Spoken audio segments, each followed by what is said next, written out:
वही धैर्यवान है जो अपने नियम का पालन करे। नियम के पालन में देवता भी विघ्न डालते हैं, माया भी विघ्न डालती है, पर जो नियम ले कम से कम 12 वर्ष तक उसका पालन करे तो बहुत बहुत लाभ उसे प्राप्त होगा।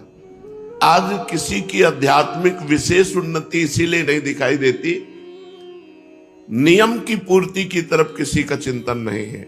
हमारा नियम है, हम इतने बजे जगते हैं, इतने माला करते हैं, इतना पाठ करते हैं, सत्संग जाते हैं, अमुक अमुक हमारी दिनचर्या है। मनाया माला चला ली, मनाया नियम। चैतन्य महाप्रभु जिनका पावन चरित्र आप सुन रहे हैं, नियम बना दिया, पूरी रात श्रीवास के घर कीर्तन होगा। तुमुल ध्वनि से, उच्च ध्वनि से मृदंग, झांझ, ढफ आदि बजते, महाप्रभु बीच में हरि बोल और महामंत्र का कीर्तन अमृत में। आसपास के जो लोग थे, जो श्रद्धावान थे, उनके हृदय में उत्साह प्रकट हुआ कि काश अगर ये दरवाजा बंद करके कीर्तन न करते तो हम लोग भी सम्मिलित हो जाते। तो जो अनाधिकारी थे उनके भी हृदय में जलन हुई, किसी तरह कीर्तन बंद होना चाहिए।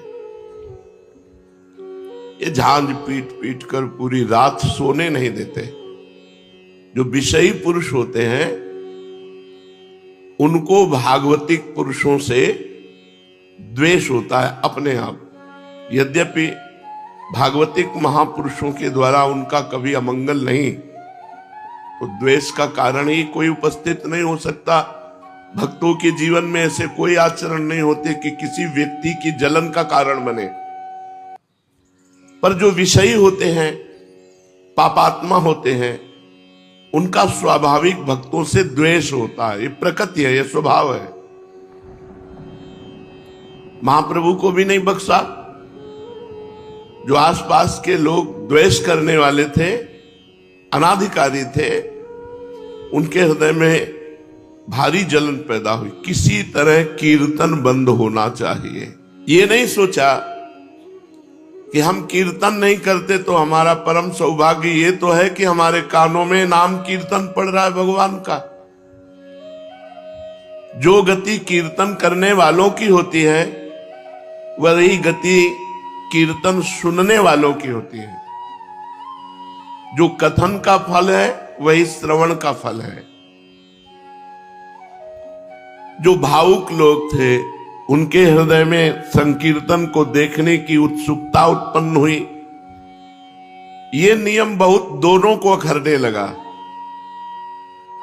जो अनाधिकारी द्वेष भाव रखने वाले थे उनके हृदय में तो अखरने लगा कि पूरी रात ढोल पीटते हैं, जान पीटते हैं, नींद नहीं आती। जो अधिकारी भावुक जन थे उनको कि बस चयन किए हुए भक्त जनों को अंदर कर लिया और दरवाजा बंद कर लिया। ये क्या है?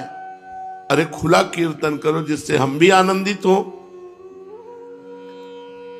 दोनों भाव वालों को झुंझलाहट पैदा हो गई। श्रद्धावान अपनी झुंझलाहट को रोककर धैर्य पूर्वक कि कभी तो ऐसा अवसर आएगा कि कीर्तन घर के बाहर होगा तो हम भी आनंद ले लेंगे, वो प्रतीक्षा करने लगे। नम्रता पूर्वक भगवान से प्रार्थना करने लगे कि कभी हमें भी कीर्तन में सम्मिलित होने का अवसर मिले। जो नियम पालन करते हैं उनमें एक विशेष सामर्थ्य प्रकट हो जाती है। उत्तरोत्तर अध्यात्म की उन्नति होती है और वो प्रभु के चरणारविंद तक पहुंच जाते हैं, नियम पालन करने वाला। किंतु जो नियम का पालन नहीं कर पाते हैं तो उनको काम क्रोध आदि परास्त कर देते हैं। बहुत पॉइंट की बात है। जो नियम निष्ठ नहीं होते उन्हें काम क्रोध आदि परास्त कर देते हैं। अपनी दिनचर्या की फिर मौज मस्ती, तो इन्हें काम क्रोध आदि इनको परास्त कर देंगे। ये सब मरे हुए हैं।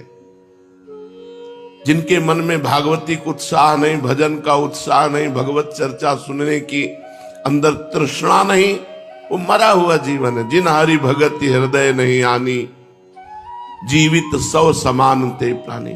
वो मुर्दे के समान है जिसके हृदय में भगवान की भक्ति नहीं। जो संकीर्तन को विघ्न रूप समझ रहे थे, यार रात भर ऐसा होता है, जहां भागवतिक नियम होता है वहां द्वेष पैदा हो जाता है। उन लोगों के हृदय में जो विषय होते हैं, द्वेष स्वाभाविक प्रकट हो जाता है, ये प्रकृति है। बहुत से शत्रु भाव रखने लगे महाप्रभु के प्रति। ये कीर्तन बंद होना चाहिए।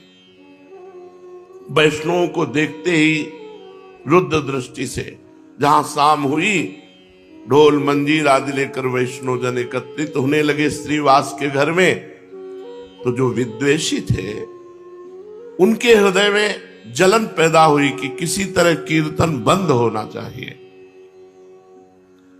अब ऐसे लोग संकीर्तन का विरुद्ध प्रचार करने लगे, और भगवान की इस प्रकृति में सबको सपोर्ट मिलता है, सबको। देखो, देश रक्षा के लिए प्राण समर्पित करने वाले राष्ट्र सैनिक बनने का उत्साह रखते हैं, तो आतंकवाद में भी प्राण समर्पित करने वाले हैं, उनकी भी फौज है। ये प्रकृति ऐसी है कि सबका सपोर्ट कर देती है। अब वो लोग शुरू हुए कि अरे पूरी रात भर न जाने क्या क्या होता है श्रीवास के घर में। शाम से भक्तजन ही अंदर जाते थे और वहां प्रचार प्रसार होने लगा, क्या क्या होता है, विरुद्ध प्रचार। संकीर्तन को बंद कराने के लिए बुरे बुरे भाव प्रकाशित किए गए। सब कुछ होता है वहां, बुरे बुरे भाव प्रकाशित हुए। नियम, प्राण चाहे चला जाए, तभी कहा अद्यैव वा मरणमस्तु युगांतरे वा, आज मरूं या हजारों वर्ष बाद मरूं, इसकी कोई परवाह नहीं, नियम नहीं टूटने वाला। अब वो बुरे बुरे प्रचार प्रसार करने लगे। जो दुष्ट स्वभाव के लोग होते हैं उनको दुष्टता करने में मजा आता है। दूसरे की बुराई करने वाले को अगला जन्म चमगादड़ का मिलता है, उल्टा टंगा रहता है। पर उनको बुराई करने में ऐसा लगता है जैसे राष्ट्रपति पद मिल रहा हो, चार लोग सुनने वाले हो और उनको बुराई करने का अवसर मिले तो इतने खुश होते हैं मानो नृपति बन गए हो। वो दुष्ट स्वभाव के लोग, कीर्तन बंद होना चाहिए। एक पार्टी तैयार हो गई दुष्टों की, बताया ना, सपोर्ट सबका प्रकृति कर देती है। अभी आप कोई विरुद्ध भाव प्रकाशित कीजिए तो आपको सैकड़ों मिल जाएंगे सपोर्ट करने वाले, और सद्भाव प्रकाशित करो तो उसके भी है। प्रकृति सबको सपोर्ट कर देती है। और ये पता नहीं कि भगवान के भक्तों का विरोध करने से उनकी भक्ति में और प्रकाश होता है और रंग आता है। दुष्टों को पता नहीं होता, दुष्टों को लगता है मैं विरोध करूंगा तो इनका अपयश होगा, इनकी हानि होगी। तो कई बार सत्संग में बताया है कि दुष्ट रूपी डंडा के ऊपर भक्त रूपी झंडा फहराता है। अगर मीरा जी के देवर ने प्रतिकूलता न प्रकट की होती तो मीरा जी की महान भक्ति का हम लोग अनुभव न कर पाते। अगर प्रहलाद जी के पिता हिरण्यकश्यप ने विरोध प्रकट न किया होता तो प्रहलाद जी की भक्ति का प्रकाश हम लोग नहीं समझ पाते। संकीर्तन के विरुद्ध प्रचार होने लगा। संकीर्तन बंद होना चाहिए, यहां बुरे बुरे काम होते हैं, ऐसा प्रचार होने लगा। कोई जड़मूल नहीं है, प्रचार शुरू। दुष्ट स्वभाव के नरकगामी अधोगति को प्राप्त होने वाले लोगों की पार्टी बन गई। ये अपने आचरण और भाव के द्वारा ही अपना सर्वनाश कर लेते हैं। भक्तों का विरोध करने का मतलब है पहाड़ में अपनी खोपड़ी फोड़ना। पहाड़ का कुछ नहीं बिगड़ता, तुम्हारा ही माथा चकनाचूर हो जाएगा। भक्त भगवान के भरोसे होता है। अरे जमाने जोर लगा ले, कितना जोर लगाएगा, भक्त और भगवान का झंडा कभी न झुकने पाएगा। क्या क्या नहीं किया हिरण्यकश्यप ने प्रहलाद जी पर कुछ उनकी भक्ति पे आंच आई क्या? विरोधियों के विरोध का और मंगल स्वरूप प्रकट हुआ। क्या मंगल स्वरूप? महाप्रभु को जोश आ गया। भक्तों को भयभीत देख करके महाप्रभु के हृदय में विश्वव्यापी संकीर्तन को फैलाने का। नहीं तो हो सकता था कि कई वर्षों चलता रहता दरवाजा बंद करके कीर्तन, लेकिन कीर्तन के विरोध ने कीर्तन को विश्वव्यापी बना दिया। दुष्ट पुरुषों के विरोध से महापुरुषों का बड़ा कार्य हो जाता है। ये दुष्ट जन जो है, विरोधी जन जो है, अभक्त जन जो है, उनके चरणों में प्रणाम है। ये भक्ति को, नियम निष्ठा को प्रकाशित करने वाले हैं। भक्तों को अगर किसी ने प्रकाशित किया तो भक्ति विरोधी आचरण वाले दुष्टों ने प्रकाशित किया। बलिहारी है उन दुष्टों की जिन्होंने ऐसे महान भक्तों को प्रकाशित कर दिया कि हम जान पाए कि इतनी क्षमता के महापुरुष है। भक्तजन और आनंदित होते हैं जब विरोध होता है। देखते हैं श्री जी क्या करते हैं, देखते हैं प्रभु क्या करते हैं। इनका कोई मंगलय विधान है, और जब परिणाम निकल के आता है तो परम मंगल विधान। देखो यहां कीर्तन का विरोध, भारी विरोध शुरू हो गया। संकीर्तन विरोधियों ने संकीर्तन की पहले निंदा की, फिर रोकने का उपाय सब मिलकर सोचा कि क्या उपाय हो सकता है कीर्तन बंद हो जाए। संकीर्तन के विरुद्ध निंदा करना और ये उपाय सोचना किस तरह से इन भक्तों को भय प्राप्त हो जाए और ये कीर्तन बंद कर दे। महाप्रभु को इसकी कोई परवाह नहीं। श्री कृष्ण संकीर्तन में सदा संलग्न रहने लगे। सैकड़ों लोग विरोधी हो गए कीर्तन के। रात्रि भर संकीर्तन होता, भक्तगण जोर से हरि बोल की ध्वनि करते। आसपास के लोग दुष्टों के संग में हो गए, क्योंकि नींद नहीं, नींद में दखल पड़ता। भांति भांति से कीर्तन के विरुद्ध भाव फैलाने लगे। कोई कहता ये लोग रात्रि भर ढोल पीटते हैं, चिल्लाते हैं, नींद नहीं आती, सोना हराम कर दिया। कोई कहता है योग तपस्या ज्ञान तो कुछ जानते नहीं है, इकट्ठे हो गए बोल चिल्लाते हैं। चिल्लाना ही ये भक्ति समझते हैं। कोई बीच में कहता जी पूरी हत्या की जड़ तो ये श्रीवास है, ये भीख की रोटी खाता है और रात्रि भर अपने घर में कीर्तन कराता है, पूरा मोहल्ला परेशान है। 10-20 लोग ऐसे बैठ गए, कीर्तन का आनंद नहीं ले रहे, निंदा कर रहे हैं बैठकर, कीर्तन का विरोध की भावना। अब ये प्रचार प्रसार आपस में निंदा स्तुति का होते होते काजी के पास पहुंचा। कुछ लोगों ने काजी से रिपोर्ट की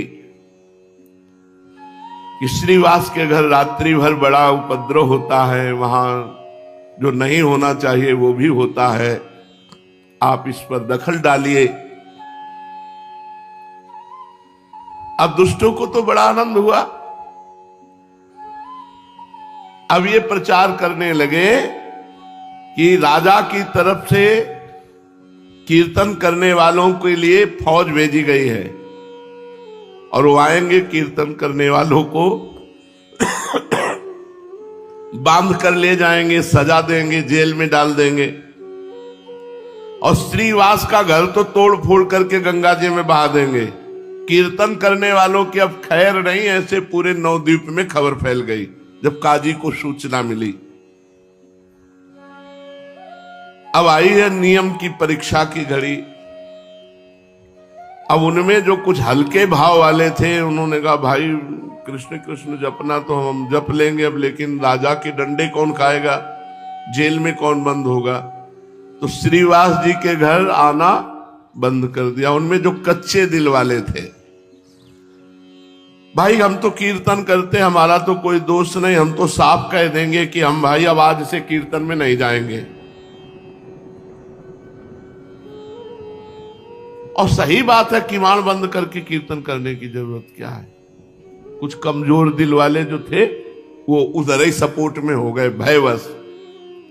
ऐसा नहीं होना चाहिए। अच्छा, कुछ लोग होते हैं दो मुंह वाले, इधर भी मौजली उधर भी मौजली। दुष्टों की तरफ दुष्टता का सहयोग कर दिया, साधु की तरफ साधुता का। अरे आप कीर्तन करो देखेंगे जो होगा। और बहुत अच्छा किया, रात भर कीर्तन करके जो है किसी को चैन नहीं लेने देते दोनों तरफ। तो ऐसे जो कुछ वो तो डर गए। कुछ लोगों ने कहा जब तक फौज ना आवे तब तक कीर्तन चालू रखो, फिर फौज आएगी तो देखा जाएगा। हिम्मती जो भक्तजन थे। कुछ ने कहा कि चलो काजी से जाके कहते हैं कीर्तन में स्त्रियों को भी अंदर ले जाते हैं। मालूम पड़ता है ये लोग शास्त्र विरुद्ध आचरण करने वाले वाम मार्गी। यहां तक ये लोग पता नहीं क्या सोच सकते हैं, कितना सोच सकते हैं विरोधी। और ये एक यहीं की बात नहीं कि कीर्तन में गदाधर भट्ट जी जब कथा कहते तो भगवान में डूब करके ऐसे कथा कहते कि कथा सुनने वाले वैरागी और प्रेमी हो जाते। संसार से वैराग्य और भगवान से अनुराग। तो एक कल्याण सिंह नाम के कथा सुनने आते थे, बड़े धनी मानी थे।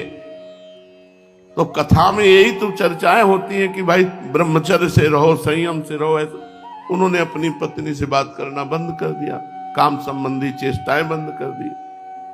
अब पत्नी तो कथा सुनने आती नहीं थी। उसने विचार किया कि ये पंडित कथा वाचक ही हमारी जिंदगी में आग लगा दी। अब हमारे पति हमसे बातें नहीं करते। कल्याण सिंह, हम इन पंडित की धुलेंगे जिससे हमारे पति की श्रद्धा पंडित के प्रति खत्म हो जाए। तो कथा सुनना बंद कर देंगे तो फिर हमसे पति पत्नी का प्यार। एक दिन देखा कि एक गर्भवती गली गली मांग रही थी भिक्षा। ऐसे बुलाया और कहा कि ऐसे एक एक दाने मांगती घूम रही, तुझे को असरफियां देंगे, ले। और वहां कथा हो रही है।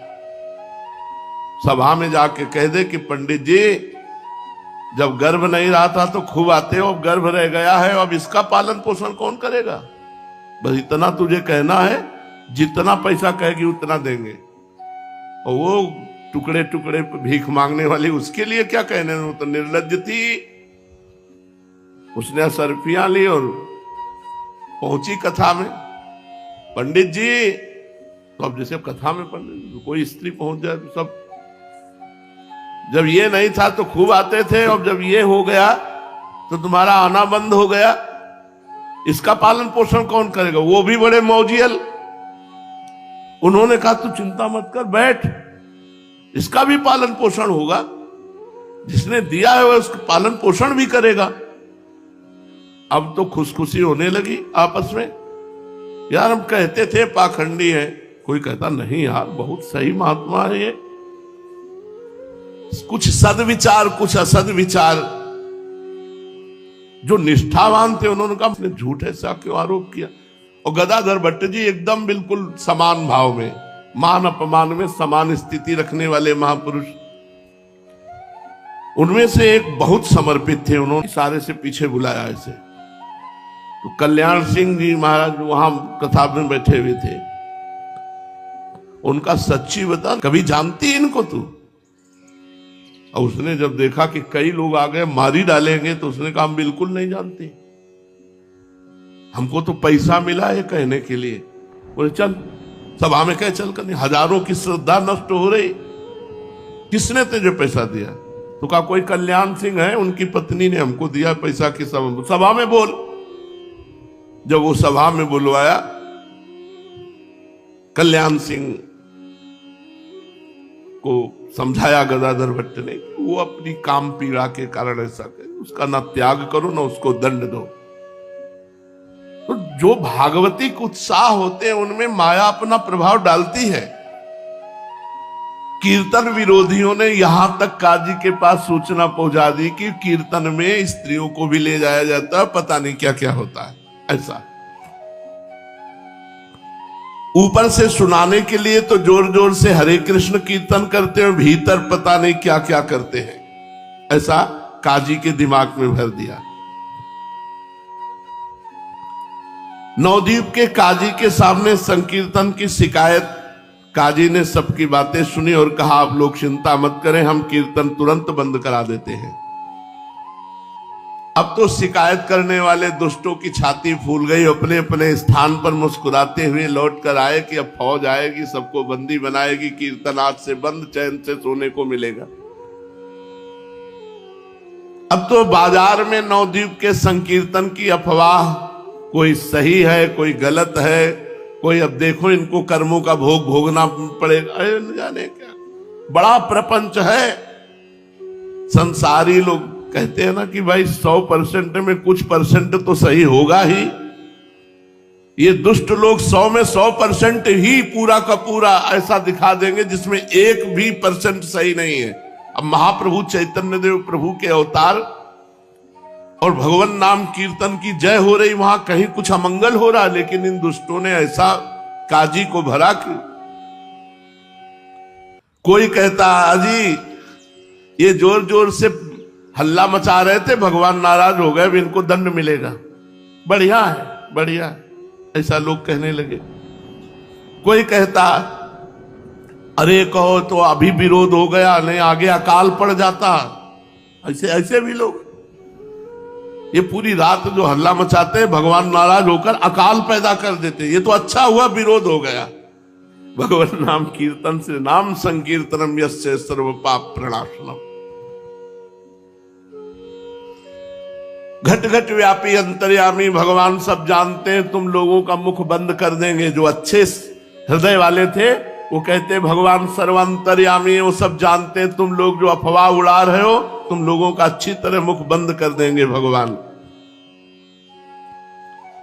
उसी समय कोई हृदय की जलन मिटाने के लिए द्वेष बुद्धि से कहता भैया ये 2-4 दिन के अब ढोल नगाड़े हैं, ये सब बंद हो जाएंगे, अब काजी नाराज हो गया है।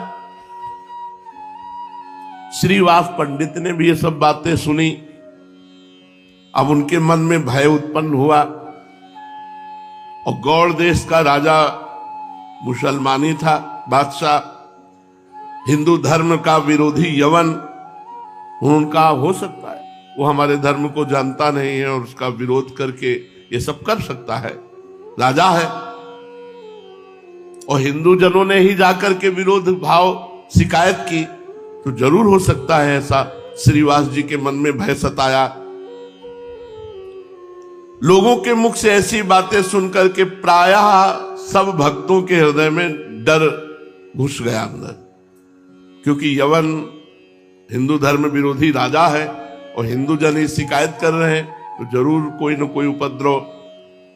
श्रीवास पंडित जी के पास आकर के सब भक्त जन सलाह करने लगे कि क्या करना चाहिए। कोई कोई तो कहने लगे अजी कुछ दिन के लिए बंद कर दो नाम कीर्तन, जब ये सब शांत हो जाए तब फिर शुरू कर देंगे। कोई कहते भैया अब तो हम तो जय श्री कृष्ण नवद्वीप ही छोड़ रहे हैं कुछ दिनों के लिए, जब सब शांत होगा तो लौट आएंगे, अब हम तो रिश्ते नातेदारों के आ जाएंगे, अब कीर्तन में नहीं आएंगे। उनकी बातें सुनकर श्रीवास पंडित ने कहा भाई अब जो होना होगा सो होगा, भगवान श्री हरि सबका भला करेंगे। हम श्री कृष्ण कीर्तन करते, कोई गलत काम तो नहीं करते ना।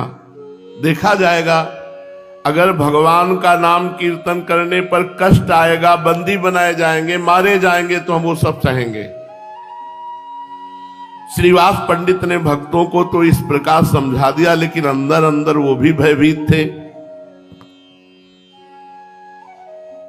उन्होंने अपने मनोगत भावों को प्रभु के सम्मुख प्रकट नहीं किया। प्रभु तो सबके भावों को समझने वाले थे। चैतन्य महाप्रभु ने सब भक्तों के भावों को देखा, सब डगमगा रहे हैं। यवन राजा के कारण सब भयभीत हो रहे हैं, इसलिए इनको निर्भय कैसे किया जाए, महाप्रभु विचार करने लगे।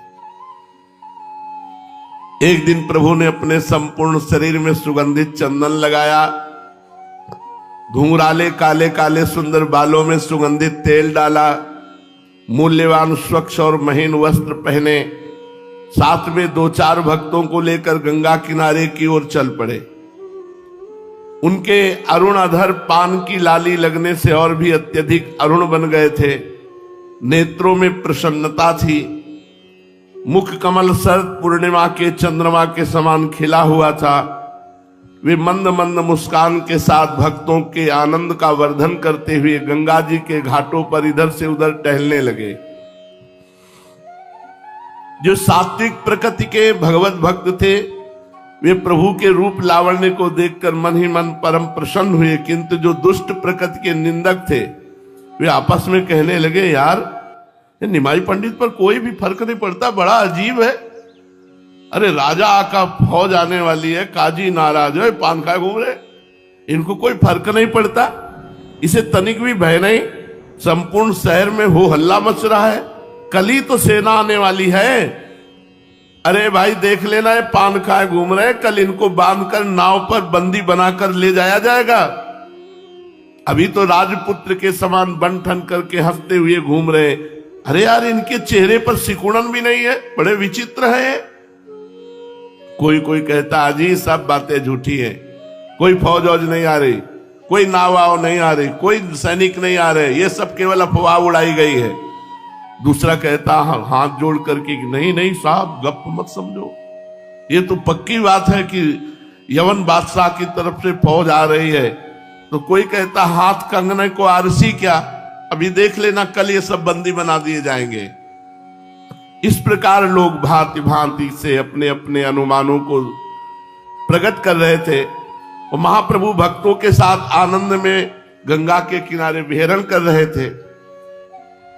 इसी बीच प्रभु के पुराने परिचित पंडित गंगा जी पर संध्या वंदन करने के लिए आए। प्रभु को देखकर प्रणाम किया और आपस में वार्तालाप करने लगे।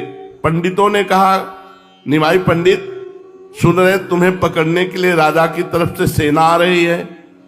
संपूर्ण शहर में बड़ी गर्म अफवाह है कि तुम सब बंदी बनाए जाओगे।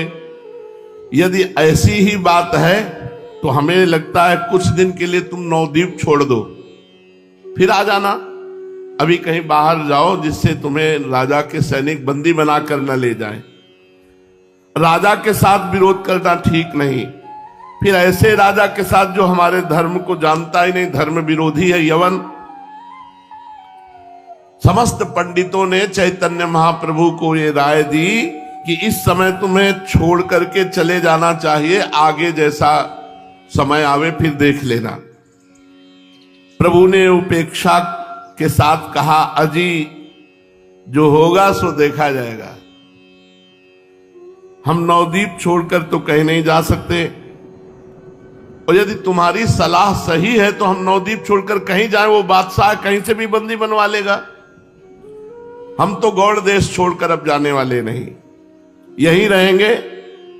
अगर भगवान हमें बंदी बनाना चाहते, दुख देना चाहते, तो हम उसे सहेंगे, कीर्तन बंद नहीं करेंगे, कीर्तन नहीं बंद होगा।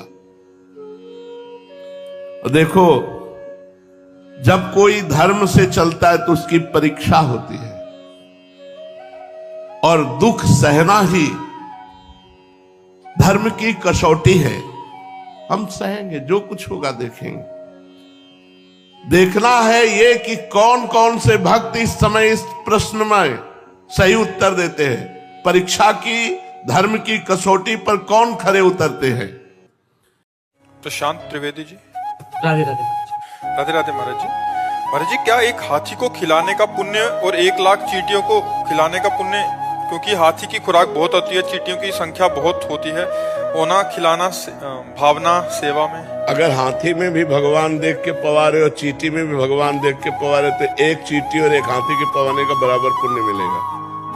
और भगवान नहीं देख के हाथी देख रहे हो, चींटी देख रहे हो तो भेद तो हो ही जाएगा। कोई पुण्य में फिर बेवकूफी थोड़ी है। चींटी तो एक दाना से तृप्त हो जाएगी, उसके लिए 1 कुंतल भोजन चाहिए। दोनों में भगवान देखकर यदि दे रहे हो कि हाथी में भी वही भगवान है और चींटी में वही भगवान, तो पुण्य बराबर। और हाथी को हाथी देखकर चींटी को चींटी देख के तो पुण्य में घाटा। हाथी के पवाने का हाथी का फल मिलेगा और चींटी के पवाने के चींटी का फल मिलेगा। बात समझ में आ रही है? निर्णायक चतुर है। एक हाथी को खिलाते तो 1 आत्मा को पुण्य मिलता और 10 लाख चींटियों को खिलाते 10 लाख आत्मा। हमारी बात नहीं समझे। 10 लाख आत्मा है ही नहीं। 10 लाख घड़े रखे हैं और एक सूर्य का प्रतिबिंब पड़ रहा है, तो 10 लाख सूर्य हो गए क्या? तो 10 लाख आत्मा है नहीं, आत्मा तो एक है, वो सब में प्रकाशित है। चूंकि हम अज्ञान में है ना, इसलिए समझ नहीं पाते। हमने जो पहला शब्द कहा, जो भगवान हाथी में है वही चींटी में है, अगर ये भावना करके हम पाते हैं तो बराबर फल मिलेगा, क्योंकि वही आत्मा है। आत्मा 10-20 नहीं है, आत्मा 10 लाख नहीं है, आत्मा एक है। देखो, अब आपसे कहें कि ये 5-7 बिजली है, आप हमको क्या कहोगे? हैला, यंत्र के कारण उसका प्रभाव अलग अलग है।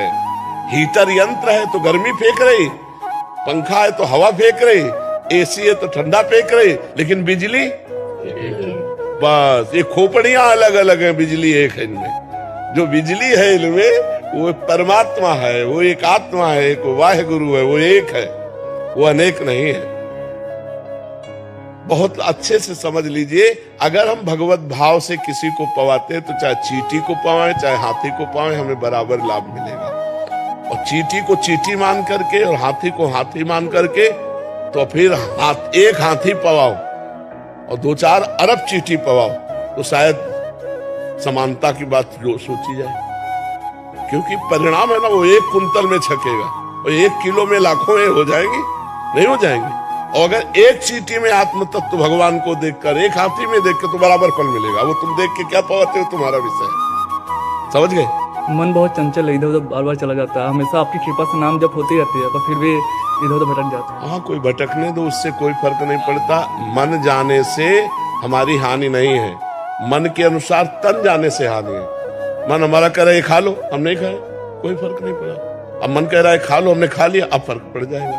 तो मन जो कहे तो वो तो कहेगा, उसका स्वभाव है। जब तक भगवत प्राप्ति नहीं हो जाएगी तब तक वो कहेगा। तो मन के कहने के अनुसार हम क्रिया ना करें तो मन से हमारी कोई हानि नहीं है। वो धीरे धीरे आ जाएगा, लाइन में आ जाएगा। खूब नाम जप करते रहो। मन के अनुसार क्रिया कर दी तो फिर नहीं आएगा, फिर तो और भटक। शरीर से मोह, शरीर संबंधियों से मोह, शरीर संबंधी भोगों से मोह, ये जब तक बना रहता है तब तक जीव की दुर्गति रुकती नहीं है। जीव सदैव दुर्गति को प्राप्त होता रहता है इसी मोह के कारण। यदि रोज भगवान की महिमा सुनने को मिले, सत्संग मिले, कथा सुनने को मिले, तो ये मोह का नाश हो जाए।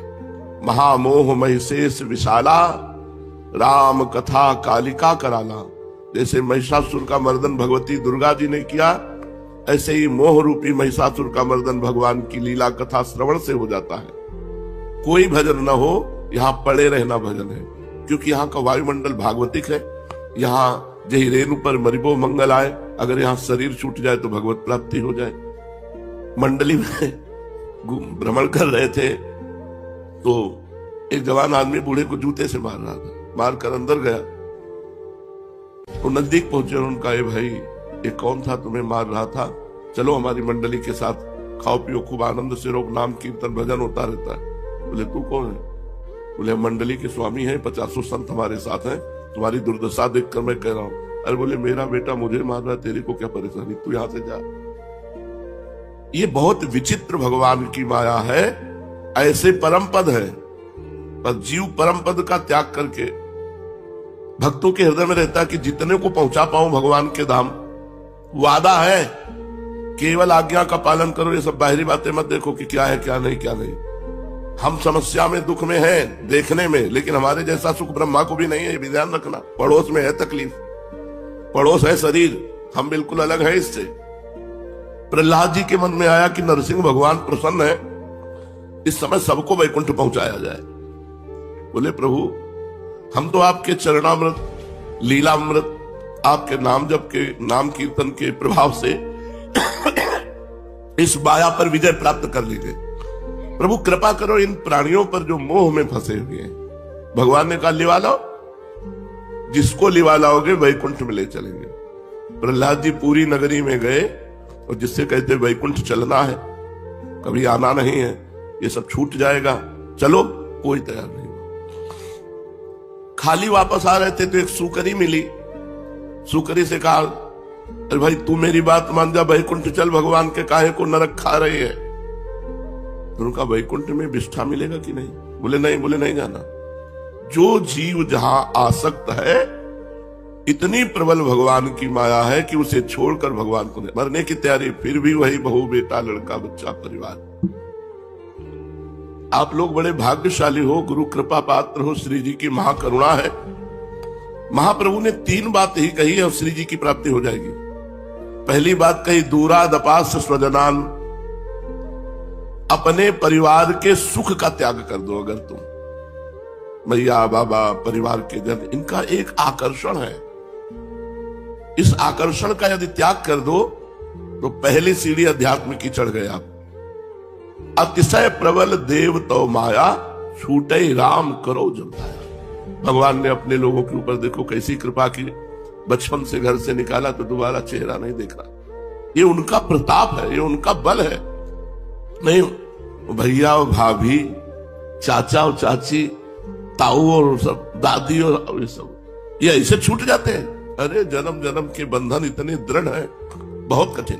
पहला कान खोल के सुन ले, भगवत प्राप्ति करनी। दूरादपास, ये हरिवंश महाप्रभु के वचन, दूरादपास स्वजनान सुख मर्थ कोटिम, सर्वेषु साधन वरेषु चिरम निराशा, वर्षंत में सहजाद्भुत सौख्य धाराम, श्री राधिका चरण रेणु महामेश्वरामी। यदि आप अपने परिवार के संबंधों का त्याग कर दिए श्री जी के लिए, असरण शरण श्यामा जी को बानो, यदि आप असरण हो गए, यही कठिनता होती है। ये जो भगवदानंद नहीं मिलता ना, प्रभु के रूप का दर्शन नहीं हो रहा, प्रभु जनित आनंद नहीं मिल रहा, उसका कारण तुम कहीं ना कहीं अपने परिवार से मोह जनित संबंध को पुष्ट कर रहे हो। परिवार तो हरिराम व्यास जी का भी था वृंदावन में, लेकिन किंचन मात्र मोह थोड़ी था। उनके चरित्र में देख लो। परिवार तो भाई जी हनुमान प्रसाद पोद्दार जी का भी था। परिवार तो बहुत से ऐसे महाभागवत हुए जिनके हुए, लेकिन वो मोह रहित, ममता रहित। ममता श्यामा श्याम के चरणों में और समता सब संसार में। ममता नित्य विहार में, समता सब संसार में। अगर परिवार का मोह नहीं छूटा तो अंतिम परिणाम उन्हीं के समीप हमारा शरीर छूटेगा। चाहे जितने दिन वृंदावन वास करो, जहां समस्या आई तहां वो भतीजा और नाना और दाताऊ और चाचा, जितने संबंध, दूरादपास से स्वजनान, अपने स्वजन संबंधियों से तनिक भी राग नहीं। आओ जाओ मिलो बैठो, भगवान के सब स्वरूप हो। किसी से कोई अधिक ममता, परीक्षा लेनी हो ममता की है कि नहीं, तो प्रश्न करो, ये मर जाए तो तुम्हारे में कैसा उत्तर आता है। अगर उत्तर आता है सही कि हमारे भजन में कोई विक्षेप नहीं पड़ेगा, या अभी मर जाए तो कोई बात नहीं, मर जाए तो उत्साह ही होगा, तो जान लो ममता तुम्हारी नष्ट हो रही है। हाय कैसे रहूंगा, तो ममता फिर हट जाना चाहिए। अगर विरक्त है, भगवत मार्ग का पथिक है, तो कभी अपने परिवार से तब तक संबंध न रखे जब तक ममता नष्ट ना हो जाए। और ममता नष्ट हो जाने पर ये सब नाटक दिखाई देता है माया का। ये सत्य नहीं है। ब्रह्म सत्यम जगत मिथ्या, उमा कहूं मैं अनुभव अपना, सत हरि भजन जगत सब सपना। आप हमें पहचानते नहीं, हम श्री जी के सिवा किसी को नहीं पहचानते। अगर पहचानते हैं तो राधा बोलो, पहचान हो जाएगी। राधा बोलो, आपके चरणों का दासत्व भाव हमारे हृदय में आ जाएगा। जो हरिवंश को नाम सुनावे तन मन तासु प्राण बलिहारी, दूरादपास से स्वजनान, देखो, परीक्षा करो, इतने लोग बैठे हो। दूरादपाश्च स्वजना, यदि आप अपने पारिवारिक संबंधों से नाता तोड़ चुके हैं तो श्री जी की प्राप्ति की जो 3 सीढ़ियां हैं, पहली सीढ़ी पार कर गए। दूसरा है सुखमर्थ कोटिम, रुपए के द्वारा प्राप्त होने वाले सुख, इनका त्याग करना। नहीं, बचपन से लेकर के भर पेट भोजन की भी व्यवस्था नहीं रही। कभी किसी छत के नीचे कमरा पंखा और किसी गृहस्थ के यहां सोए हो, जिंदगी में नहीं। कभी किसी की रसोई में बैठकर भोजन पाया हो कि वो गरम गरम बन रहा हो, पाया, जिंदगी में नहीं। ये सिर्फ वृंदावन में। अब इसका कोई महत्व नहीं रह गया। अरे हमारे लिए वैकुंठ का विमान भी मौज नहीं दे सकता। हम तो श्री जी की सहचरी हैं। इस वैकुंठ के विमान से भी हमारा उत्साह नहीं हो सकता कि वैकुंठ से विमान आ रहा है तो हम उत्साहित हो जाए। रुपए के द्वारा प्राप्त होने वाले सुख, भगवान की बड़ी कृपा, कोई महत्व नहीं है। ये हमारा हृदय जानता है तो भगवान जानते हैं। अगर आप रुपए के द्वारा प्राप्त होने वाले सुखों को सुखपूर्वक भोगते हैं, अब तुम्हें कैसे रहनी बतावे। कमरे में इतना ऊंचा गद्दा है, सर्दी में पावदान में लेटे, अपना नीचे का मार्किन उतार करके लेट गए। अब ये कौन जानता है? सब कोई सुला के जाता है गद्दे में और नीचे उतरकर पावदान में लेट गए, मार्किन ऐसे ओढ़ ली। जितनी देर बेसुध रहे ने बैठ करके तखत का सहारा लेकर फिर भजन शुरू। खान पान की तो कहना ही क्या है, भगवान की विशेष कृपा हमारे ऊपर है कि ना रबड़ी ना रसगुल्ला और ना इनकी चाहत है। एक पूछ रहे थे, हमने सुना आपको रसगुल्ला बहुत प्रिय है। बहुत प्रिय। बोले हम बना के लाए, हमका दे दे। देखा भी नहीं, कहा हमें प्रिय है राधा नाम की रसगुल्ला प्रिय है। राधा नाम सुधा रसम रसेतुम जो व्यास तुम्हें भी सही। हमसे अगर ईमानदारी से पूछो कि आपको क्या प्रिय है, तो हम ढूंढे तो जगत में कुछ मिलता ही नहीं। क्या प्रिय है? जो 6 घंटे बाद दुर्गंध युक्त मल बन जाए वो रसगुल्ला प्रिय है? तो जीवन भर फिर ये उपासना का मतलब क्या रहा? अर्थ के द्वारा प्राप्त होने वाली सुख संपत्ति का त्याग। दूसरी सीढ़ी आप पार कर गए, श्री जी के पास पहुंचने वाले हैं। तीसरी है सर्वेषु साधन वरेषु चिरम निराशा, साधना के द्वारा प्राप्त होने वाले सुख का त्याग। ये देखो, ये सबसे कठिन सीढ़ी है। जो आप साधन कर रहे हो उससे जो प्राप्त सुख है उनको भी स्वीकार नहीं करना। स्वीकार करना है श्री जी के चरण आश्रय का सुख। तो वर्षंत में वो सहजाद्भुत सौख्य धाराम श्री राधिका चरण रेणु महामिश्रा, केवल गोरे चरणारविंद का सुख। केवल लाडली जू के नाम रूप लीला धाम का गायन करके रुदन करना, उसमें सुख लेना, ये कोई साधन सुख नहीं, ये तो हमारा जीवन है। साधना और अष्टांग योग, सांख्य योग और भी जो साधन है उनके द्वारा हमें सुख प्राप्त नहीं करना।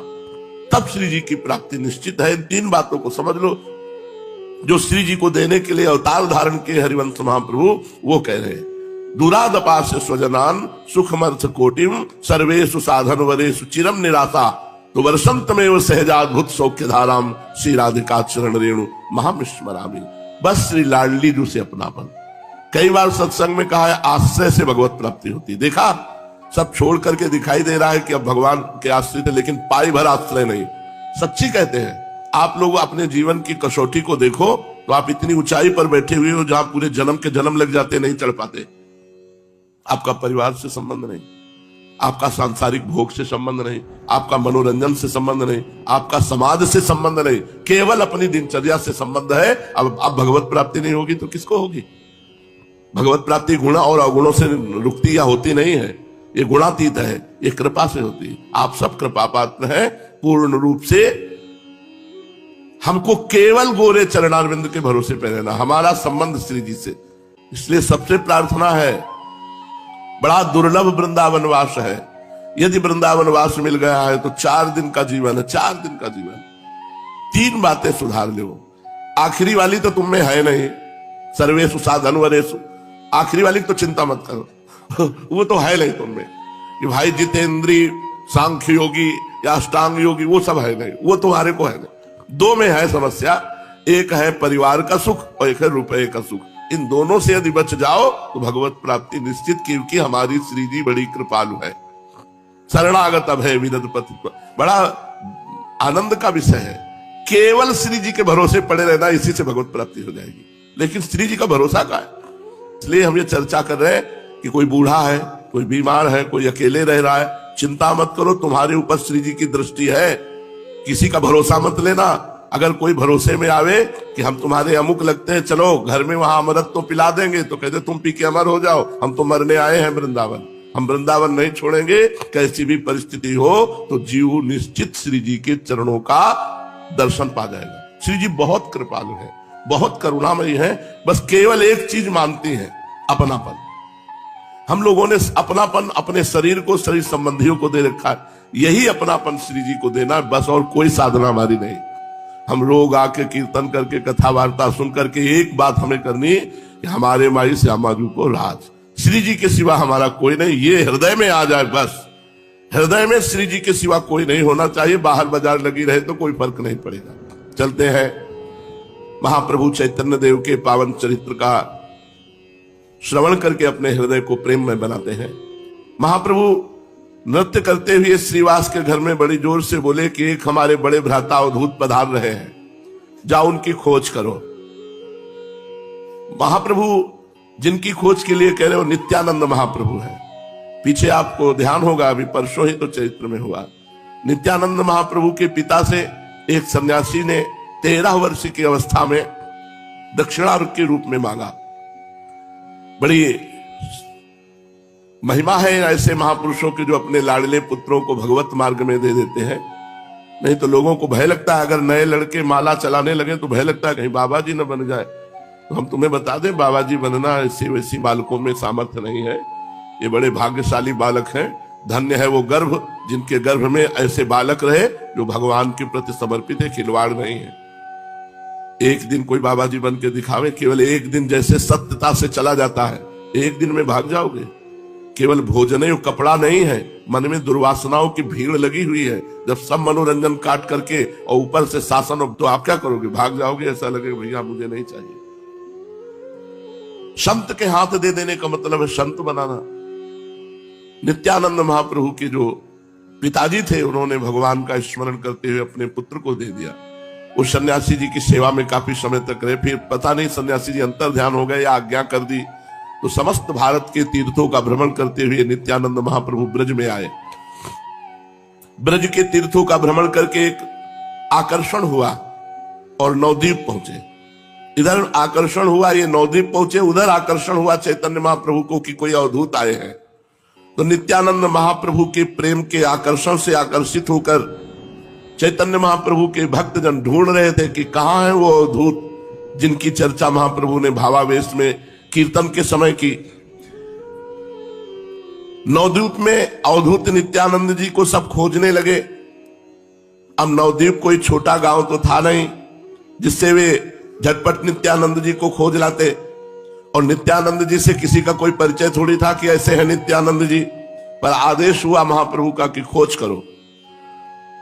श्रीवास पंडित और हरिदास जी, यवन हरिदास जी, दिन भर खोजते रहे, किंतु कहीं पता न चला कि कोई आगंतुक महापुरुष आए हैं।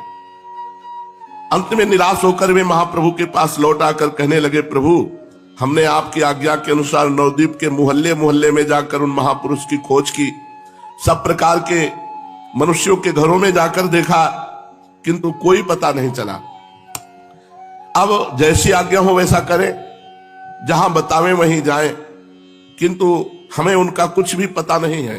कैसा रूप है, कैसा रंग है, कितनी अवस्था है, ऐसा कुछ पता नहीं। महाप्रभु इनकी बात सुनकर मुस्कुराए और सबकी ओर देखते हुए बोले, वो स्वयं जरूर यहां आ जाएंगे। मुझे रात्रि में स्वप्न हुआ है कि वे महापुरुष जरूर यहां आ गए हैं, लोगों से मेरे घर का पता पूछ रहे हैं।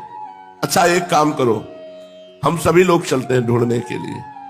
ये कहकर महाप्रभु उसी समय उठकर चल दिए। उनके पीछे गदाधर, श्रीवास आदि भक्तगण भी हो लिए। प्रभु उठकर सीधे वहीं गए। पंडित नंदनाचार्य जी के घर में नित्यानंद महाप्रभु रुके हुए थे। आचार्य के घर में जाकर देखा, दिव्य कांतियुक्त महापुरुष अमित तेजस्वी संपूर्ण घर को मानो प्रकाशित कर रहे हैं, और पद्मासन में बैठे थे नित्यानंद महाप्रभु। उनके मुखमंडल की तेजोमयी किरणों से ग्रीष्म के प्रभाकर की किरणों की भांति प्रखर प्रचंडता नहीं थी, शरद चंद्रमा की किरणों के समान शीतलता, शांतता और मनोहरता मिली हुई थी। गौरांग महाप्रभु ने भक्तों के सहित जाकर नित्यानंद महाप्रभु की चरण वंदना की और एक और चुपचाप बैठ गए। कोई किसी से बात नहीं कर रहा। नित्यानंद प्रभु निर्निमेष दृष्टि से गौरांग महाप्रभु के मुख चंद्र की ओर देख रहे हैं। भक्तों ने देखा पलकों का गिरना एकदम बंद है दोनों महापुरुष की। नित्यानंद महाप्रभु गौरांग महाप्रभु को देख रहे हैं, गौरांग महाप्रभु नित्यानंद महाप्रभु को। सभी स्थिर भाव से मंत्र मुग्ध की भांति नित्यानंद महाप्रभु की ओर देख रहे थे। प्रभु ने अपने मन में सोचा कि भक्तों को नित्यानंद जी की महिमा दिखानी चाहिए, इन्हें कोई प्रेम प्रसंग सुनाना चाहिए जिसके श्रवण से इनके शरीर में सात्विक भावों का उद्दीपन हो। इनके भावों का उदय होने से ही भक्त इनके मनोगत भावों को समझ सकेंगे। ये सोचकर महाप्रभु ने श्रीवास पंडित को कहा, कोई श्लोक सुनाओ। प्रभु के मनोगत भाव को समझकर श्रीवास इस श्लोक को पढ़ने लगे। जिस श्लोक को सुनकर परमहंस श्री सुखदेव जी ने 18,000 श्लोक कंठस्थ किए। ये वही श्लोक है जिसको सुनकर के ब्रह्मानंद में छके हुए परमहंस श्री सुखदेव जी महाराज अपने पिता भगवान व्यास देव जी से 18,000 श्लोक वाले श्रीमद् भागवत ग्रंथ को कंठस्थ किया। श्रीवास बड़े मधुर स्वर से, उच्च स्वर से सुनाने लगे। बरहा पीड़म नटवर वपुः कर्णयोः कर्णिकारम बिभ्रद्वासः कनक कपिशम वैजयंतीं चमालां रंध्रान् वेणोरधर सुधया पूरयन् गोपवृन्दैर् वृंदारण्यम स्वपदरमणं प्राविशद्गीत कीर्ति। श्रीमद् भागवत के 10वें स्कंद के इस श्लोक में कितना माधुर्य है। इसे तो संस्कृत साहित्यानुरागी सहृदय रसिक भक्त ही अनुभव कर सकते हैं। इसका भाव शब्दों में व्यक्त किया ही नहीं जा सकता। ब्रजमंडल के भक्तगण तो इसी श्लोक को श्रीमद् भागवत के प्रचार में मूल कारण बताते हैं। बात यह थी कि भगवान सुखदेव जी तो बाल्याकाल से ही विरक्त थे। वे अपने पिता भगवान व्यासदेव जी के पास ना आकर घोर जंगल में अवधूत वेश में विचरण करते थे। व्यास भगवान ने उसी समय श्रीमद् भागवत की रचना की थी। उनकी इच्छा थी कि श्री सुखदेव जी इस श्रीमद् भागवत का श्रवण करके दूसरों को सुनाएं। किंतु जितनी देर गौ दूही जा सकती है उतनी देर से अधिक कहीं श्री सुखदेव जी रुकते नहीं थे। 18,000 श्लोक वाली श्रीमद् भागवत को किस प्रकार पढ़ सकते। इसलिए व्यासदेव जी को जो मन में भाव था कि सुखदेव जी श्रीमद् भागवत पढ़े, वो मन में ही दबी रही। व्यासदेव जी के शिष्य घोर जंगल में समिधा, कुश तथा फल फूल लेने जाया करते थे। एक दिन उन्हें इस बीहड़ वन में एक सिंह मिला। सिंह को देखकर वे लोग डर गए और आकर भगवान व्यासदेव जी से कहने लगे, गुरुदेव अब हम घोर जंगल में नहीं जाया करेंगे। आज हमें सिंह मिला था, उसे देखकर हम सब के सब भयभीत हो गए। शिष्यों के मुख से ऐसी बात सुनकर भगवान व्यासदेव जी कुछ मुस्कुराए और थोड़ी देर सोचकर बोले, व्याघ्र से तुम लोगों को भय किस बात का है? चलो हम तुम्हें एक ऐसा मंत्र बता देंगे कि उसके गायन के प्रभाव से कोई भी हिंसक जंतु तुम्हारे पास नहीं फटक सकेगा। शिष्यों ने गुरुदेव के वाक्य पर विश्वास किया और दूसरे दिन स्नान संध्या से निवृत्त होकर हाथ जोड़े हुए वे गुरुदेव के समीप गए और हिंसक जंतु निवारक मंत्र की जिज्ञासा की कि आपने कहा था जंगल में समिधा फल पुष्प लेने जाएंगे तो हम एक मंत्र बता देंगे, उसका उच्चारण करेंगे तो कोई भी हिंसक जंतु तुम पर आक्रमण नहीं करेगा। हाथ जोड़े हुए वे खड़े थे तो भगवान व्यासदेव जी ने इसी श्लोक को कहा, बरहापीडम नटवर बपुः कर्णयो कर्णिकारम। ये श्लोक सिखा दिया। शिष्यों ने श्रद्धा भक्ति के सहित इसे कंठस्थ कर लिया और सभी मिलकर जब जंगल में गए तो एक स्वर में बरहापीडम नटवर बपुः कर्णयो कर्णिकारम विभ्रदवासा कनक कपिशं वैजयंतीं च मालां रंध्रान वेणोरधर सुधया पूरयन् गोप वृंदैर वृंदारण्यम स्वपदरमणम प्राविशद गीत कीर्ति। ये श्लोक गान किया। जब मधुर स्वर में निर्जल जंगल में ऐसे जोर से कई ऋषि मिलकर के गान किए जो भगवान व्यास देव जी के शिष्य थे, तो अवधूत शिरोमणि श्री सुखदेव जी के कान में ये श्लोक पड़ा। मुग्ध हो गए इस श्लोक का अर्थ समझकर, और शिष्यों से जाके पूछा, तुम लोग ये श्लोक कहां से सीखा? शिष्यों ने नम्रता पूर्वक उत्तर दिया, हमारे गुरुदेव भगवान श्री कृष्ण द्वैपायन व्यास देव जी ने इस मंत्र का उपदेश दिया है। इसके प्रभाव से हिंसक जंतु पास नहीं आ सकता। भगवान श्री सुखदेव जी इस श्लोक के भीतर जो छिपा हुआ अनंत और अमर बनाने वाला रस भरा हुआ था, उसे पान करके वे पागल से हो रहे थे।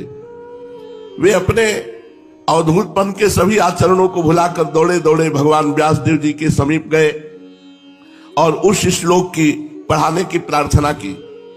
अपने विरक्त परमहंस पुत्र को इस भांति प्रेम में पागल देखकर भगवान व्यास देव जी की प्रसन्नता का ठिकाना न रहा। वे श्री सुखदेव जी को एकांत में ले गए, धीरे से कहने लगे, बेटा, मैंने इसी प्रकार 18,000 श्लोकों की परमहंस संहिता बनाई है, तुम उसका अध्ययन करो। इन्होंने आग्रह करते हुए कहा, नहीं पिताजी, हमें तो बस यही श्लोक बता दीजिए। भगवान व्यास देव जी ने इन्हें वही श्लोक पढ़ा दिया और इन्होंने उसी समय उसे कंठस्थ कर लिया। अब तो ये घूमते हुए उसी श्लोक को सदा गायन करने लगे। श्री कृष्ण प्रेम तो ऐसा अनोखा नशा है कि इसका जिसे तनिक भी चस्का लग गया वो कभी त्याग नहीं सकता। मनुष्य यदि छोड़ना भी चाहे तो भगवान का प्रेम उसे छोड़ने नहीं देता।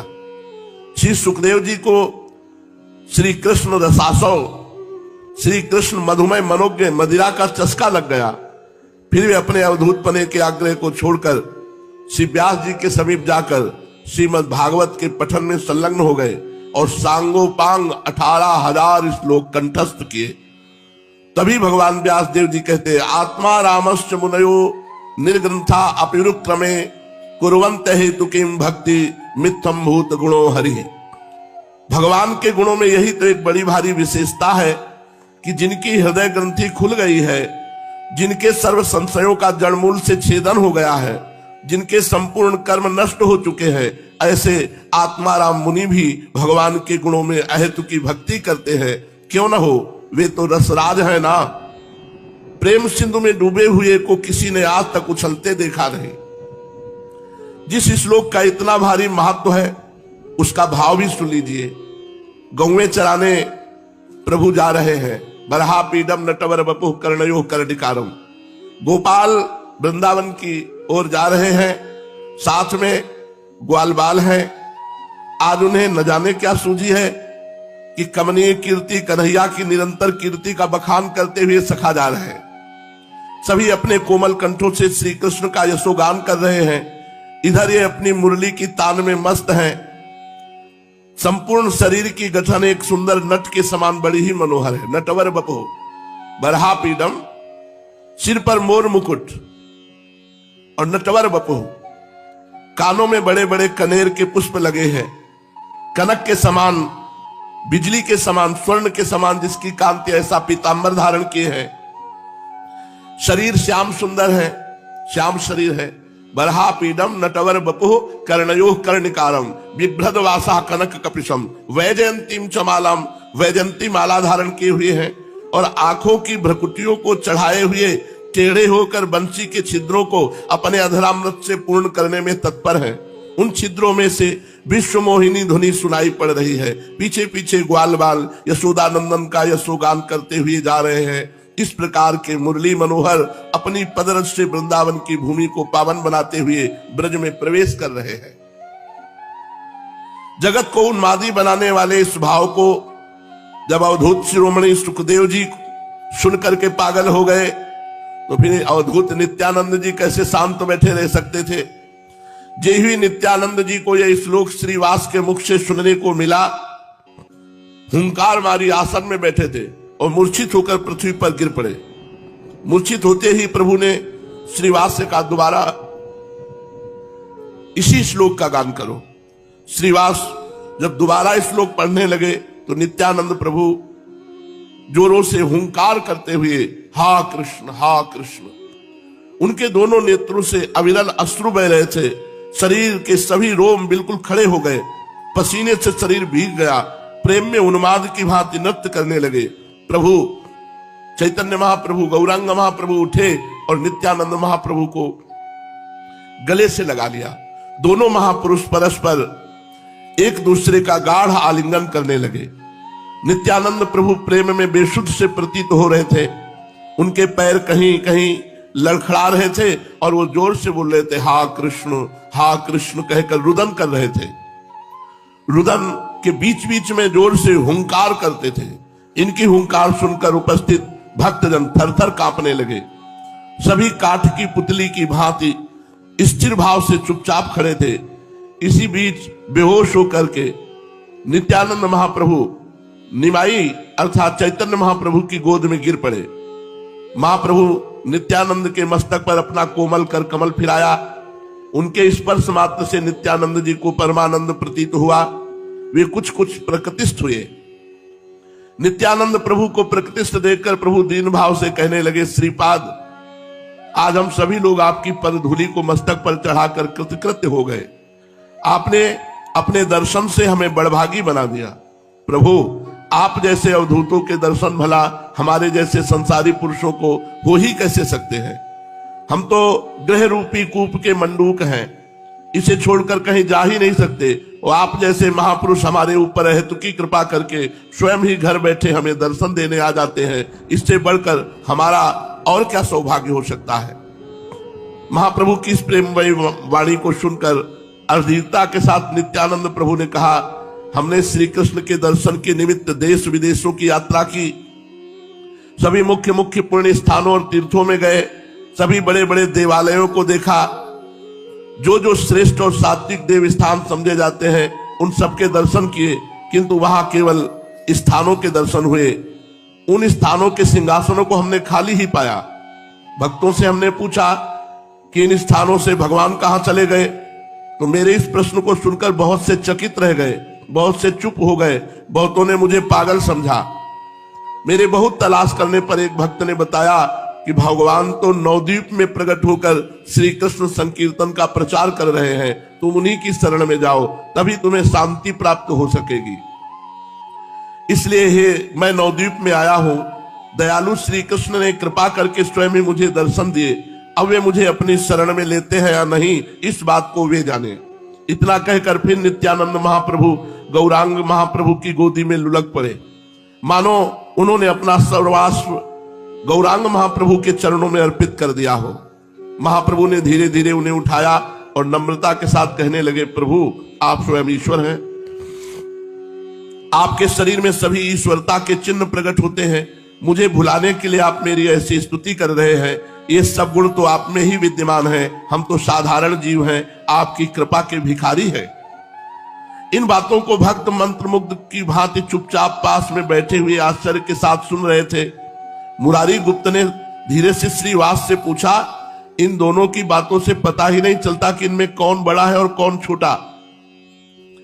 धीरे ही धीरे श्रीवास पंडित ने कहा, किसी ने शिव जी से जाके पूछा कि आपके पिता कौन है।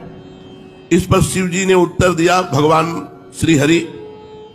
उसी ने जाकर भगवान श्री हरि से पूछा कि आपके पिता कौन है, तो हंसते हुए श्री हरि ने कहा, देवाधिदेव श्री महादेव जी ही हमारे पिता हैं। इस प्रकार इनकी लीला ये ही समझ सकते हैं, दूसरा कोई नहीं। नंदनाचार्य जी इन सभी लीलाओं को आश्चर्य के साथ देख रहे थे। उनका घर प्रेम का सागर बना हुआ था, जिसमें प्रेम की हिलोरें मार रही थी। करुणा क्रंदन और रुदन की हृदय को पिघलाने वाली ध्वनियों से उनका घर गूंज उठा। दोनों ही महापुरुष चुपचाप पश्चिमी भाषा में न जाने क्या क्या बातें कर रहे थे। इसका मर्म वे ही दोनों समझ सकते थे। वैखरी वाणी को बोलने वाले अन्य साधारण लोगों की बुद्धि के बाहर की ये बातें थी।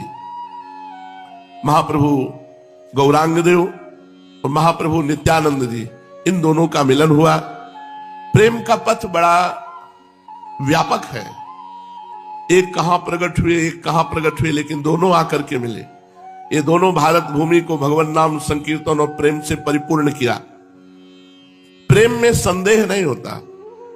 प्रेम में छल नहीं होता, प्रेम में वंचना नहीं होती, प्रेम में बनावट के लिए कोई स्थान नहीं होता, प्रेम में पात्रा पात्र का भेदभाव नहीं होता, प्रेम की कोई जाति नहीं होती, प्रेम में कोई वर्ण नहीं होता, प्रेम में कोई कुल गोत्र सजीव निर्जीव का विचार नहीं किया जाता। इसलिए प्रायः लोगों के मुख से सुना जाता है कि प्रेम अंधा होता है, कोई सब नहीं देखता। पर प्रेम के ही वास्तविक नेत्र होते हैं, प्रेम अंधा नहीं होता। वास्तविक तत्व को तो प्रेमी ही जानता है।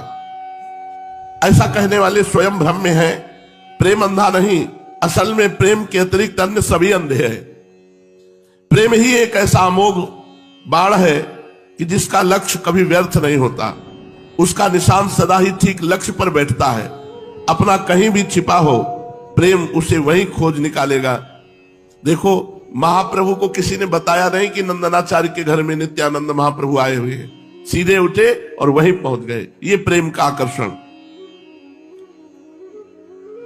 प्रेम में अंतःकरण समर्पित किया जाता है। मन, बुद्धि, चित्त, अहंकार, ये चारों जब प्रभु को समर्पित कर दिए जाते हैं तब प्रेम प्रकाशित होता है। प्रेम में निरंतर ध्यान रहता है, जिससे हमारी प्रीति है उसका ध्यान निरंतर रहता है। और प्रेम में अंत तक प्रेमी जिससे प्रेम कर रहा था उसी का स्वरूप बन जाता है। जैसे ब्रह्म नहीं, माया नहीं, नहीं जीव नहीं काल, अपनी ही सुधिना रही, एक रहे नंदलाल। कान भय प्राण में, प्राण भय कान में, ही में ना जान पड़े, कान है कि प्राण है। वो भगवत स्वरूप हो जाता है। उपास से एक निश्चय कर लो, गुरु प्रताप से कभी इसकी उपासना, कभी उसकी उपासना, कभी ऐसे प्रेम नहीं होता। उपास से एक निश्चय कर लो और अपने हृदय में बात बैठा लो कि इनके सिवा हमारा कोई नहीं, बस तुम्हारा बेड़ा पार है। अगर पत्नी पति में भगवान का भाव कर ले तो उसे और कोई साधना नहीं करनी, इसी से भगवान की प्राप्ति हो जाएगी। अगर शिष्य गुरु को साक्षात पर ब्रह्म साकार भगवान मान ले और अपने को समर्पित कर दे तो उसे कोई साधना नहीं करनी, इतने मात्र से भगवान की प्राप्ति हो जाएगी। सभी का फल अंत में एक भगवान की प्राप्ति है। सभी अपने अंतिम अभीष्ट तक पहुंच सकते हैं यदि अपने प्रिय को भगवान मान ले। सभी को अपनी अपनी भावनाओं के अनुसार प्रभु पद प्राप्ति अथवा मुक्ति मिलेगी। सभी के दुखों का अत्यंत अभाव हो जाएगा। बस सचेतन साकार किसी को अपना प्रभु मान लो, गुरु को प्रभु मान लो, मां को प्रभु मान लो, पिता को प्रभु मान लो, पति को प्रभु मान लो, पुत्र को प्रभु मान लो, साक्षात प्रभु की भावना कर लो। यहां तक देखा गया पत्थर की, मिट्टी की, लकड़ी की, अष्टम धातु की, हम जब मूर्ति बनाकर उसमें भगवान की भावना करते हैं तो भगवान की प्राप्ति हो जाती है। फिर जब हम चलते फिरते किसी मनुष्य में भगवान की भावना कर ले, तो जब हम मिट्टी की, लकड़ी की, धातु की मूर्ति में भगवान की भावना करते हैं और हमें भगवान की प्राप्ति हो जाती है, तो चलते फिरते किसी में भगवान की भावना करें। हृदय टटोल कर देखो, आज तक तुमने किसको भगवान माना? किसी को नहीं। भगवान को भी भगवान नहीं माना। कभी मन इसमें लगा, कभी उसमें लगा, कभी उसमें लगा, भागता घूम रहा है पागल मन। इसे एक जगह लगा दो। अगर मूर्ति में ही लगाओ तो पूरा प्यार मूर्ति में दे दो, गुरु में लगाओ तो पूरा प्यार गुरु को दे दो। जहां संपूर्णतया समर्पित होकर के भगवत भाव किया जाता है वही भगवत प्राप्ति हो जाती है। अपने हृदय को टटोलो कि हमारा पूर्ण अनुराग कहां है, तो पता चलेगा कहीं नहीं। तुम्हारा पूर्ण अनुराग बिखरा हुआ है। इनके इनके इनके नाना प्रकार के संबंधों में समिटे सो आशिक, फैले सो जमाना। समेट लो, तुम्हारा कल्याण हो जाएगा। तुम्हारा सर्वस्व बिगड़ा हुआ भाव ठीक हो जाएगा। एक जगह कहीं भाव कर लो, किसी मूर्ति में, गुरुदेव में, एक जगह भाव कर लो और संपूर्ण प्यार उनके चरणों में समर्पित कर दो। नित्यानंद प्रभु 13 वर्ष की अल्प अवस्था में घर छोड़कर चले आए थे। लगभग 20 वर्षों तक ये तीर्थों में भ्रमण करते रहे। इनके साथी सन्यासी जी ने छोड़कर कहां चले गए इसका कुछ भी पता नहीं चला बाद में, किंतु इतना अनुमान अवश्य लगाया जा सकता है कि उन महात्मा के लिए इनके हृदय में कोई विशेष स्थान न बन सका। उनमें इनका गुरु भाव नहीं हुआ। 20 वर्षों तक इधर उधर घूमते रहे, किंतु जिस प्रेमी के लिए इनका हृदय छटपटा रहा था वे प्रेमी इन्हें कहीं नहीं मिला। महाप्रभु गौरांग का नाम सुनते ही इनके हृदय सागर में हिलोरें उठने लगी। महाप्रभु गौरांग के दर्शन के लिए व्याकुल हो उठा हृदय, इसीलिए वे नवद्वीप की ओर चल पड़े। आज नंदनाचार्य जी के घर में गौरांग महाप्रभु ने स्वयं आकर इन्हें दर्शन दिए। इनके दर्शन मात्र से इनके चिरकाल की मनोकामना पूर्ण हो गई, जिसके लिए वे व्याकुल होकर देश विदेश घूम रहे थे।